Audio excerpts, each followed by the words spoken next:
I heard an amazing story about Itzhak Perlman. Now, Itzhak is a world-famous violinist, but unfortunately, as a child, he had polio. And now he could only walk with braces on his legs and with crutches.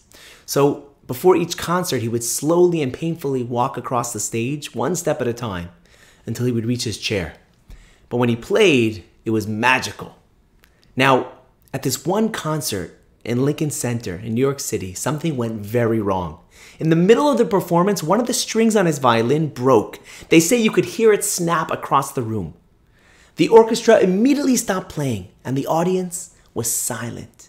Everybody was waiting for him to pick up his crutches and limp off the stage and go get another violin. But he didn't. Instead, he waited a moment, he closed his eyes, and then he signaled to the conductor to continue playing. The orchestra began playing again exactly from where he left off. He played with such passion and energy they had never heard anything like it before. Now apparently, they say it's impossible to play a symphonic piece with just 3 strings. But that night, Itzhak Perlman refused to accept impossible. You could see him modulating and changing and recomposing the piece in his head. And what he played was magnificent. And when he finished, everybody stood up and they started cheering. And when things quieted, he turned to the audience and he said, you know, an artist is someone who can make beautiful music from what he has.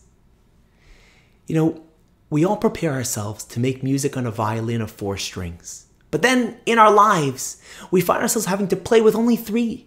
Maybe we can't support our family the way we planned. Maybe we have a medical diagnosis that came as a shock. Maybe we're struggling with a family relationship. But we can't give up. We need to learn to make music with 3 strings. And although it feels impossible, when we keep on playing despite the challenges, that music is even more beautiful. And this is really the story of the Jewish people, right?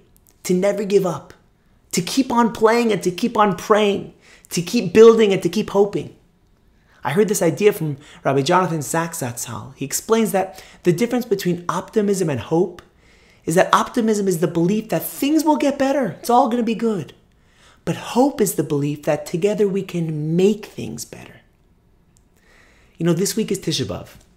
It's a day of national mourning where we recall some of the greatest tragedies throughout Jewish history. But even on our day of mourning itself, halfway through the day, we stop, we get up from our low chairs. Because while it is a day of mourning, it's also a day of hope. A day to remember that as Jews, no matter what we're dealing with, no matter what we're struggling with, no matter how much suffering, pain, or anti-Semitism, we do not give up. We can rebuild and we will rebuild. And God willing, we'll merit to rebuild and to see the rebuilding of the temple.